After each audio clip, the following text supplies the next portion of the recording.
الله نحمده ونستعينه ونستغفره ونؤمن به ونتوكل عليه ونعوذ بالله من شرور أنفسنا وسيئات أعمالنا من يهده الله فلا مضل له ومن يضلله فلا هادي له ونشهد أن لا إله إلا الله وحده لا شريك له ونشهد أن سيدنا ومولانا محمدا عبده ورسوله أرسله بالحق بشيرا ونذيرا بين يدي الساعة صلى الله عليه وعلى آله وصحبه وأمته وبارك وسلم تسليما كثيرا كثيرا. أما بعد فقد قال الله تبارك وتعالى وكذلك جعلناكم أمة وسطا لتكونوا شهداء على الناس ويكون الرسول عليكم شهيدا. وقال الله تبارك وتعالى وممن خلقنا أمة يهدون بالحق وبه يعدلون. وقال الله تبارك وتعالى كنتم خير أمة أخرجت للناس تأمرون بالمعروف وتنهون عن المنكر. وقال رسول الله صلى الله عليه وسلم إنما الأعمال بالنيات وإنما لكل امرئ ما نوى فمن كانت هجرته إلى الله وإلى رسوله فهجرته إلى الله ورسوله ومن كانت هجرته إلى دنيا يصيبها أو امرأة ينكحها فهجرته إلى ما هاجر إليه أو كما قال. اما بعد، میرے بھائیوں اور دوستوں اور بزرگوں، اللہ ہی نے اس کائنات کو بنایا اور اللہ ہی نے انسان کو بنایا، اور اللہ نے بتایا کہ ایک انسان اس ساری کائنات سے زیادہ قیمتی ہے. کیوں زیادہ قیمتی ہے ایک انسان؟ کیونکہ انسان کو اللہ نے ہمیشہ رہنے کے لیے پیدا فرمایا ہے. جگہیں اس کی بدلتی رہیں گی لیکن یہ ختم نہیں ہوگا. اس کائنات کو اللہ نے ختم ہونے کے لیے بنایا ہے. قیامت کے دن اللہ زمین آسمان یہ سارا ختم کر دیں گے. کائنات کی ابتدا بھی ہے، کائنات کی انتہا بھی ہے. اللہ تعالیٰ کی کوئی ابتدا نہیں، اللہ کی کوئی انتہا نہیں. انسان کو اللہ نے درمیان کا بنایا. انسان کی ابتدا تو ہے لم یکن شیئا مذکورا.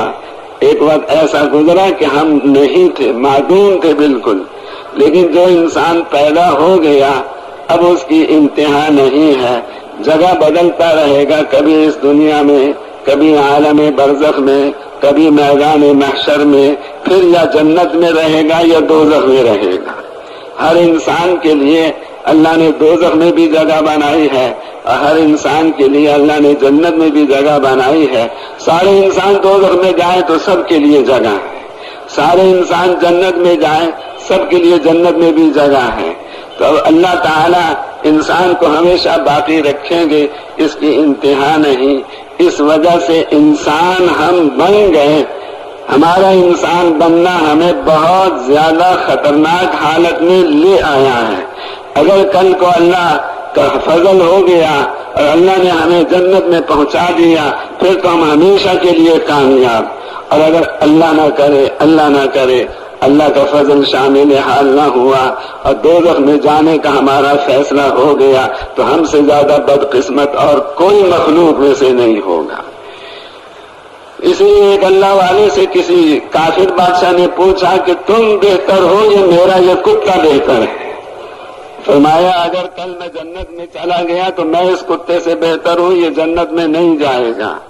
اور کل اگر اللہ نے میرے دوزخ میں جانے کا فیصلہ کیا تو یہ کتا مجھ سے اچھا ہے کیونکہ یہ دوزخ میں نہیں جائے گا.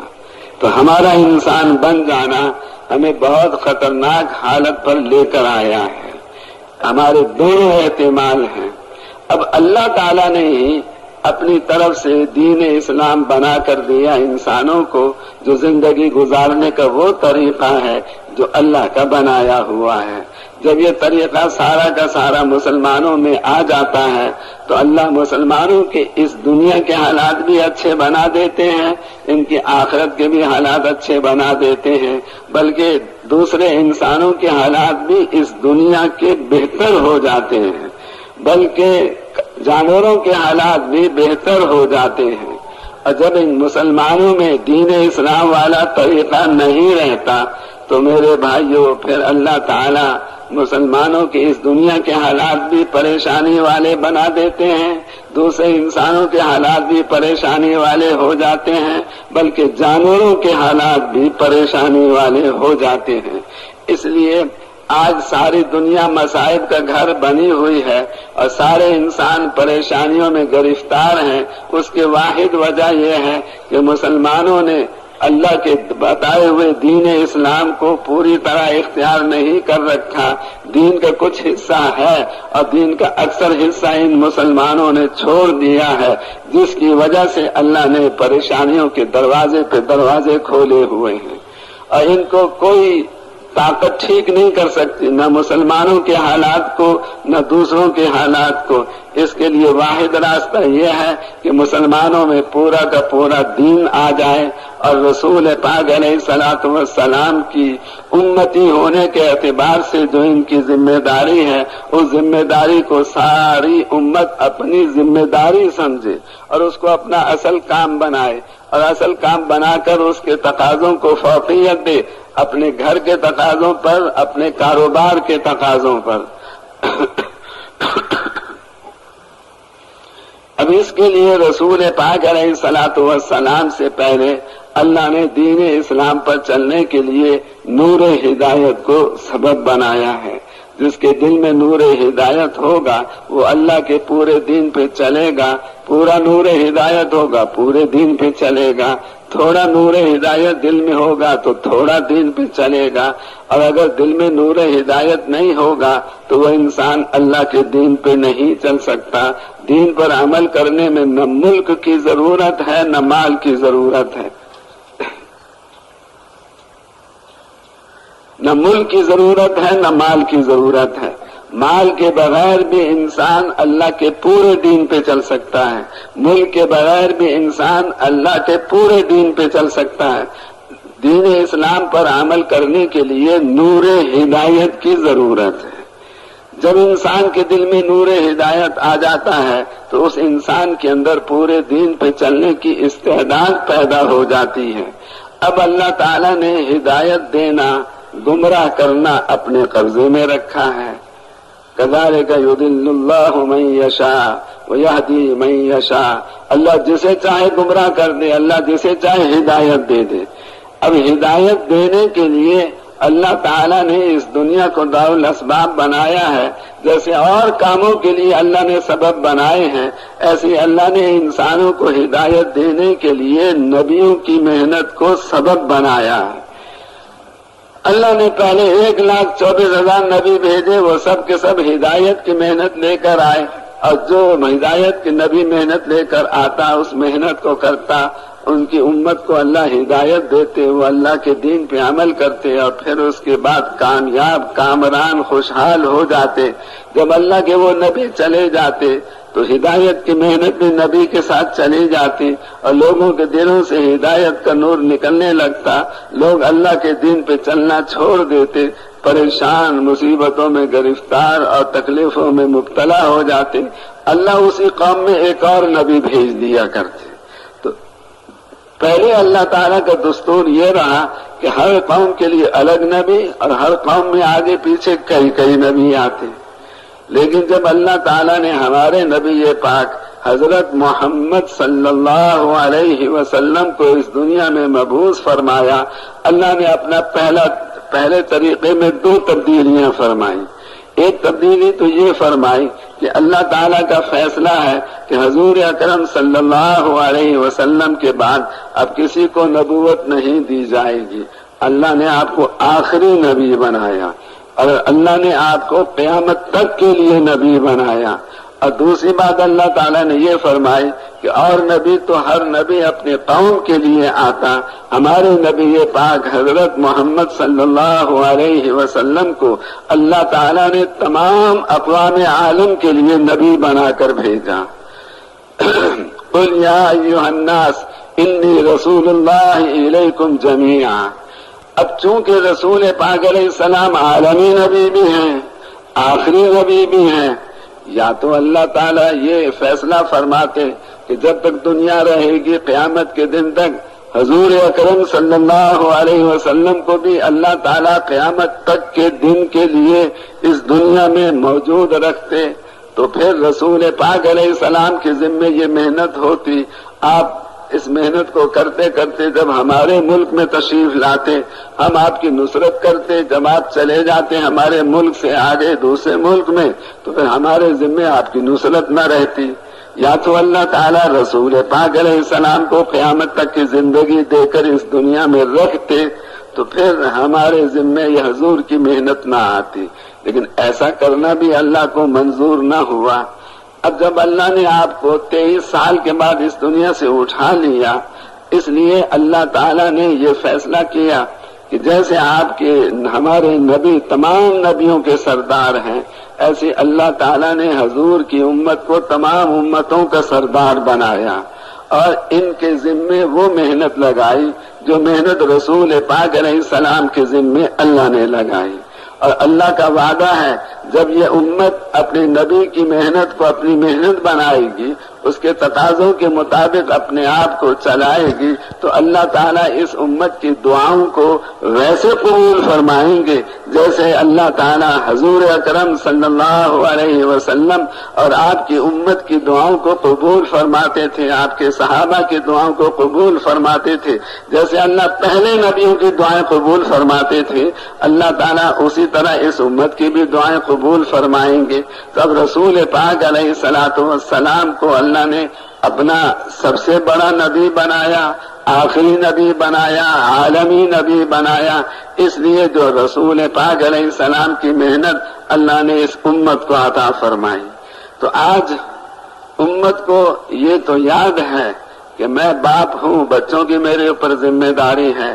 کوئی یہ کہتا ہے کہ میں بیٹا ہوں تو ماں باپ کی میرے اوپر ذمہ داری ہے، اور کوئی یہ کہتا ہے کہ میں دکاندار ہوں، دکان کی میرے اوپر ذمہ داری ہے، کوئی کہتا ہے میں ڈاکٹر ہوں، مریضوں کی مجھ پہ ذمہ داری ہے، کوئی کہتا ہے میں وکیل ہوں تو موکلوں کی میرے اوپر ذمہ داری ہے، کوئی کہتا ہے میں خاوند ہوں تو بیوی کی میرے اوپر ذمہ داری ہے۔ یہ ساری نسبتیں آج مسلمانوں کو یاد ہیں، اور جو مسلمانوں میں بھی ہیں اور غیروں میں بھی ہیں، یہ آج ہمیں یاد نہیں رہا کہ ہم حضور اکرم صلی اللہ علیہ وسلم کی امتی بھی ہیں، اور حضور کے امتی ہونے کے اعتبار سے ہم پر اللہ نے ساری دنیا کے تمام انسانوں کو ہدایت دلوانے کی محنت ہمارے ذمے لگائی ہے۔ یہ آج مسلمان بالکل اپنا یہ سبق بھول گیا، یہ ذمہ داری بھول گیا، جس کی وجہ سے آج مسلمان پورے اسلام پہ چلنے والے نہ رہے، اور مسلمانوں کو بھی اللہ نے پریشان کیا ہوا ہے،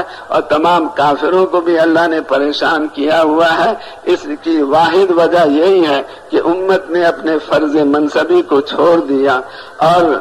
رسول پاک علیہ السلام کی محنت کی ابتدا کہاں سے ہے کہ یقینوں کو تبدیل کرنا اور مخلوق کا تأثر ہمارے دل میں نہ رہے، اللہ سے متاثر ہونا یہ ہمارے دل میں آ جائے۔ مخلوق سے جو متاثر ہو کے چل رہا ہے وہ یقیناً خسارے میں ہے، ٹوٹے میں ہے، اس کی دنیا بھی اجڑے گی، اس کی آخرت بھی خراب ہوگی۔ ہماری محنت کا خلاصہ یہ ہے کہ ہمارے دلوں میں سے مخلوق کا تأثر بالکل نکل جائے، اور ہمارے دلوں میں اللہ کا تأثر پیدا ہو جائے۔ مخلوق سے متاثر ہو کے جتنے انسان چاہے بادشاہ بن جائیں، چاہے بڑے سے بڑے مالدار بن جائیں، اللہ ان سب کا نقصان ان کو موت کے بعد ظاہر کر دے گا، اللہ ان پہ واضح کر دے گا۔ اس دنیا میں بھی اللہ دکھا دے گا کہ جو مخلوق سے متاثر ہو کے چلتا ہے وہ اپنی حکومت میں بھی ناکام، اور اپنے مال کے نقشے میں بھی ناکام، اور جو اللہ تعالیٰ سے متاثر ہو کے چلتا ہے وہ دنیا میں بھی کامیاب اور مرنے کے بعد بھی کامیاب۔ تو یہ رسول پاک علیہ السلام والی محنت امت کے ذمے ہے۔ یہ ایک ایسی ذمہ داری ہے جس کو امت کئی سو سال سے بھولی ہوئی، جس کی وجہ سے مسلمانوں میں آج پورا دین بھی باقی نہیں رہا، ہدایت کا نور بھی پورا نہ رہا۔ اس لیے اس اجتماع کا مقصد یہ ہے کہ اللہ تعالیٰ امت مسلمہ کے حال پر رحم فرمائے اور ہم سب مسلمان رسول پاک علیہ السلام کے امتی ہونے کی نسبت پر جو ذمہ داری اللہ نے ہم پر عائد کی ہے اس ذمہ داری کو ہم اپنی ذمہ داری سمجھیں اور رسول پاک علیہ السلام کی محنت کو اپنی محنت بنائیں۔ تو بھائی آپ بھائیوں میں سے کون کون حضور کی محنت کو اپنی محنت بنانے کے لیے تیار ہیں؟ سارے بھائی تیار ہیں۔ اب اس میں یہ ہے کہ ہمیں وقت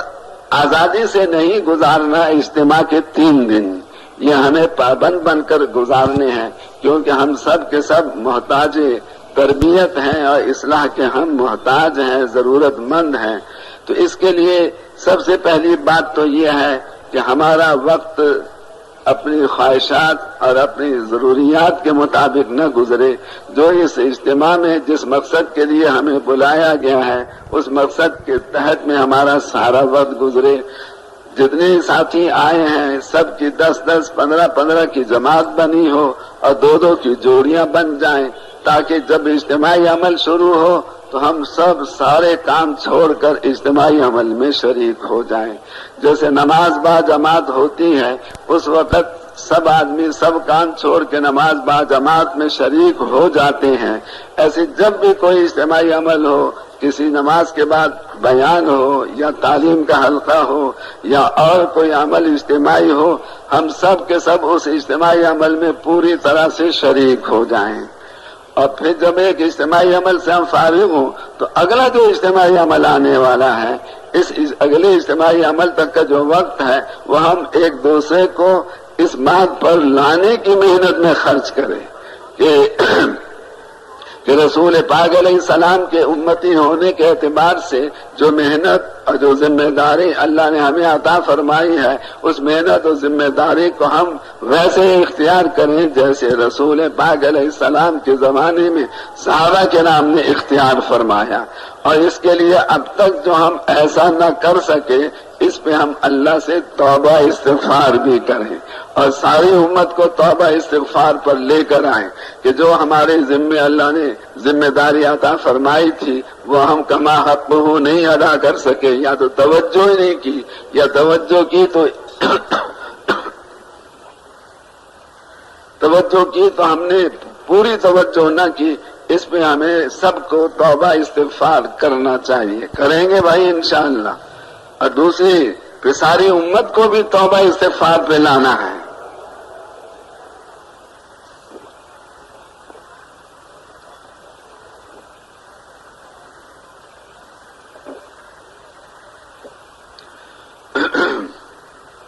مولانا الیاس صاحب رحمت اللہ علیہ کے بارے میں سنا ہے، وہ یہ فرمایا کرتے تھے کہ ساری امت ہر امتی کی ذمہ دار ہے اور ہر امتی ساری امت کا ذمہ دار ہے۔ یہ دونوں طرف کی بات ہے، ساری امت ہر امتی کی ذمہ دار ہے اور ہر امتی ساری امت کا ذمہ دار ہے۔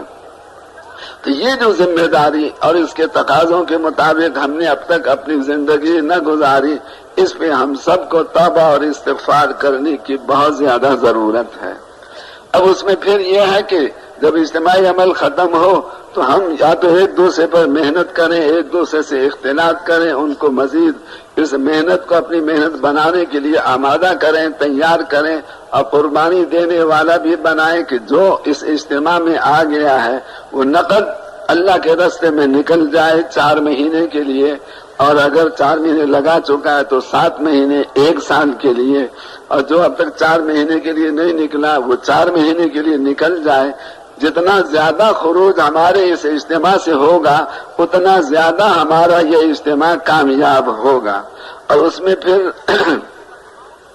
یعنی ہمارا رہنے کا جو وقت گزارنے کا جو انداز ہو وہ اکرام مسلم والا ہو، یعنی ہم اپنی ضروریات کو قربان کریں دوسروں کی ضروریات کی وجہ سے۔ ہم اپنے لیے کم سے کم جگہ میدان میں حاصل کریں،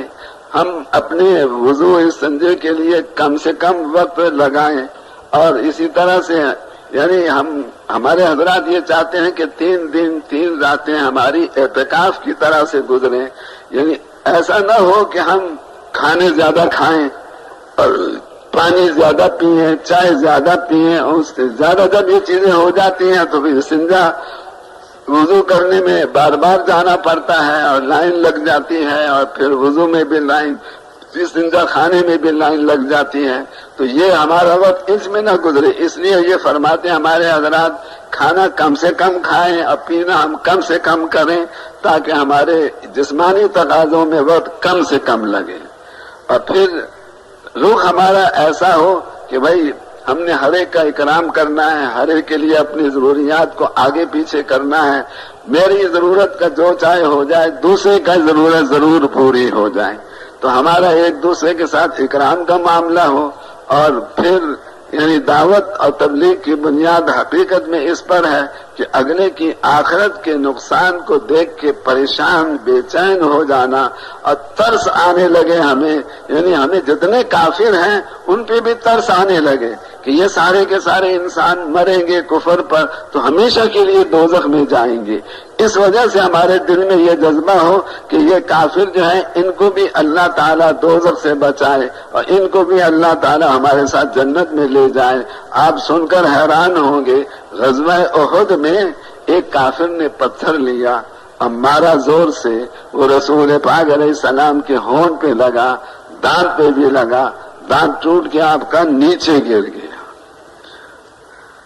اب جو صحابہ آپ کے پاس کھڑے تھے وہ یہ حالت دیکھ کر ان کے تو دل پر چھریاں چل گئی کہ ہمارے نبی پاک علیہ السلام کو کافر نے پتھر مارا، ہونٹ بھی زخمی، دانت بھی ٹوٹ گیا۔ ان تمام صحابہ جو آپ کے ارد گرد کھڑے تھے کہنے لگے یا رسول اللہ اب تو آپ بد دعا کریں ان کافروں کے لیے۔ صحابہ نے یہ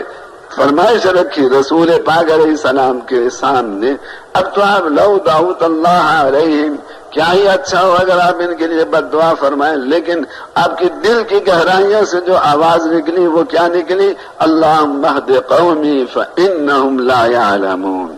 اتنی تکلیف پہنچانے والے کافروں کے لیے آپ کے دل سے یہ آواز نکلی، اے اللہ میری اس قوم کو ہدایت دے دے، انہوں نے جو کچھ میرے ساتھ کیا ہے وہ اس لیے کیا کہ میرا مرتبہ یہ جانتے نہیں، اگر ان کو معلوم ہوتا میرا مرتبہ کیا ہے تو کبھی میرے ساتھ ایسا نہ کرتے۔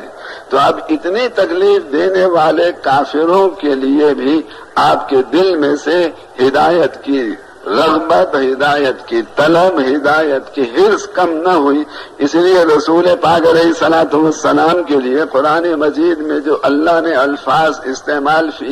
فرمائے ہیں وہ حریص علیکم وما اکثر الناس ولو حرصت بمؤمنین وان تحرص علی ہداہم۔ حرص اور طلب میں فرق یہ ہے کہ طلب ابتدائی حالت ہے، جب کوئی چیز زیادہ مقدار میں ہو جاتی ہے تو اس کا نام بدل جاتا ہے، جیسے اپریل میں گرم ہوا چلتی ہے تو کہتے ہیں گرم ہوا چل رہی ہے، پھر مئی جون میں جا کر وہ گرم ہوا بہت زیادہ گرم ہو جاتی ہے اور اس گرم ہوا کے لگنے سے بعض آدمی مر بھی جاتے ہیں، تو کیا کہتے ہیں کہ اب یہ نہیں کہتے گرم ہوا چل رہی ہے، کہتے ہیں لو چل رہی ہے، تو گرم ہوا کا نام بدل کے لو رکھ دیا جب اس میں زیادتی ہو گئی۔ ایسی ابتدائی حالت ہے کسی چیز کی طلب ہونا، اور حرص کیا ہے کہ جس چیز کی طلب ہے وہ نہ ملے تو آدمی جان دینے کے لیے تیار، اپنی بیوی بچے بھی قربان کرنے کے لیے تیار۔ اس لیے جب کفار مکہ نے رسول اللہ صلی اللہ علیہ وسلم کو یہ کہا کہ آپ دعوت کا کام چھوڑ دیں، بار بار آ کے انہوں نے یہ تقاضا رکھا، تو رسول پاک علیہ السلام نے آخر میں یوں فرما دیا جا کر وہاں سے سورج کو لے آؤ اور سورج جیسی وزنی چیز بھی میرے داہنے ہاتھ پہ رکھ دو، پھر جا کے دوبارہ وہاں سے چاند کو لے آؤ اور چاند کو لا کر میرے بائیں ہاتھ میں رکھ دو، تو بھی میں یہ کام نہیں چھوڑ سکتا۔ لَيَنْفَذَنَّ هَذَا الْأَمْرُ أَوْ تَنْفَرِدُ صَالِفَتِي، یا تو میرا یہ دین اسلام دنیا میں چل کر رہے گا یا میری گردن میرے جسم سے الگ ہو جائے گی، میں جان دے سکتا ہوں مگر اس کام کو نہیں چھوڑ سکتا، دعوت و تبلیغ کے کام کو۔ تو یہ کیفیت اللہ تعالی ہم سب کو نصیب فرمائے کہ ہمارے دل میں تمام کافروں کے لیے خیر خواہی کا جذبہ ہو اور ان کے اوپر ہمارا دل ترس کھا رہا ہو، اس لیے کہ ان کی آخرت خراب ہو رہی ہے۔ حضرت عمر رضی اللہ عنہ کے بارے میں آتا ہے، وہ ایک دفعہ ملک شام تشریف لے گئے اور وہاں انہوں نے دیکھا کہ ایک پادری ہے جس نے رہبانیت اختیار کی ہوئی ہے اور وہ سوکھ کر ہڈیوں کا ڈھانچہ ہے، کھال ہے چہرے پر، گوشت نہیں ہے، ہڈیاں ہیں۔ تو اب وہ کھڑا ہوا حضرت عمر کو دیکھنے کے لیے، حضرت عمر بھی اس کے پاس سے گزرے، حضرت عمر کی نظر اس پہ پڑی، دیکھتے ہی حضرت عمر کی دونوں آنکھوں میں سے آنسو بہنے لگے۔ ساتھیوں نے کہا، اے امیر المومنین آپ روئے نہیں، کیوں؟ یہ مسلمان نہیں ہے جس کو دیکھ کر آپ روئے، یہ عیسائی ہے۔ فرمایا مجھے بھی معلوم ہے کہ یہ عیسائی ہے، لیکن جب میری نظر اس کے چہرے پہ پڑی اور میں نے اس کے مجاہدے کو دیکھا تو مجھے فوراً اللہ کا قول یاد آ گیا، عاملۃ ناصبہ تصلی نارا حامیہ۔ بہت سے انسان ایسے بھی ہوں گے اس دنیا میں جو عمل کریں گے بہت، اور عمل کرتے کرتے اپنے آپ کو تھکا دیں گے، مشقتیں اٹھائیں گے، لیکن غلط طریقے سے کر رہے ہوں گے، اس لیے وہ سارے کے سارے انسان مرنے کے بعد گرم گرم آگ میں جائیں گے۔ تو مجھے اس پہ رونا آیا کہ اس بیچارے نے دنیا میں اتنی تکلیفیں اٹھائیں، اب مر کے یہ پھر بھی کب یعنی دوزخ کے عذاب میں جائے گا، گرم گرم آگ میں جائے گا، اس لیے میری آنکھوں میں آنسو آ گئے۔ آج مسلمانوں یعنی کافروں کی ہمدردی ہمارے دل سے تو کب سے نکل گئی، آج تو ہمارے دل میں سے مسلمانوں کی ہمدردی بھی نکل گئی ہے۔ اس لیے بھائیوں جی اس کی سزا ہے جو ہمارے ساتھ اب ہو رہا ہے، اللہ کی طرف سے معاملہ کہ ہر طرف سے پریشانیاں آ رہی ہیں، وہ اس وجہ سے کیونکہ ہم نے رسول پاک علیہ السلام کی محنت کو اپنی محنت نہیں بنایا، حضور کے کام کو اپنا کام نہیں بنایا۔ تو بھائی سارے بھائی تیار ہیں اس کام کو اپنا کام بنانے کے لیے، اور بھائی اپنا وقت آپ پابندی کے ساتھ گزاریں گے نا، بازار تو نہیں جائیں گے آپ لوگ، بازار تو شیطان کے اڈے ہیں، چاہے مکے کا بازار ہو چاہے مدینے کا بازار ہو۔ جب مکے مدینے کے بازار کو بھی حضور نے شیطان کے اڈے بتایا تو ہمارے باہر کے بازار تو یعنی یہ شیطان کے اڈے ہیں، اور ان میں جانے سے انسان کے دل میں جتنا اعمال کی وجہ سے نور آتا ہے وہ نور سارا کا سارا نکل جاتا ہے۔ اس لیے اپنے آپ کو اسی ماحول میں رکھیں اور کھانے پینے کا کام مختصر کریں، ایک دوسرے کو تیار کرنا۔ پچھلے سال جتنی جماعتیں تیار ہوئی، دعا کرے اللہ سے دگنی تگنی چوگنی تیار کر دے۔ اللہ کے لیے تیار کرنا کیا مشکل ہے؟ تو پچھلے سال سنتے ہیں کہ 6000 جماعتیں تھیں، تو اس سال اللہ تعالیٰ سے آپ سب دعا بھی کریں کہ اللہ تعالیٰ 16000 جماعتیں نکال دیں۔ ہم نے تو ساری امت کو اللہ سے ہدایت دلوانی ہے، ساری امت کو حضور کے کام والا بنانا ہے، امت کو ہم نے اس کے لیے تیار کرنا ہے۔ تو اس کے لیے تو یہی ضروری نظر آتا ہے کہ جتنے اس اجتماع میں آئے وہ سب اللہ کے راستے میں نکل جائیں۔ ایک دن ایسا بھی آئے گا کہ جو اجتماع میں شریک ہوگا انشاءاللہ نقد اللہ کے راستے میں چاہے 3 دن کے لیے نکلے، لیکن آنے والا سارا مجمع اللہ کے راستے میں نکل جائے۔ تو یہ اس کے لیے ضروری ہے کہ ہم سب اپنے فکر کو بھی اسی جگہ کا پابند رکھیں۔ اور ایک ضروری درخواست یہ ہے کہ یہ موبائل فون یہ تو بہت زیادہ نقصان دہ ہے، یہ انسان کی توجہ کو اس اجتماع سے اور اس اعمال کے ماحول سے ہٹا کر ادھر لے جاتا ہے جدھر ہم نے بات کی ہے۔ اگر گھر میں بات کی ہے تو گھر کا خیال آنے لگ جائے گا۔ اب آپ بیٹھے ہیں بیان میں اور آپ کو خبر ملی ہے کہ آپ کے بیٹے کو بخار چڑھ گیا ہے، اور بیٹے کی سوچ میں آپ لگ رہے ہیں، اور اس لگنے کی وجہ سے آپ بیان میں بیٹھے ہیں، لیکن آپ کی توجہ بیان کی طرف نہیں اپنے بیٹے کی طرف ہے۔ کاروبار میں آپ نے کوئی ٹیلی فون کیا موبائل، وہاں سے پتہ چلا کہ آپ کے تو فلانا کام میں نقصان ہو گیا ہے۔ اب آپ بیٹھے ہیں تعلیم میں اور آپ کا دل دماغ اس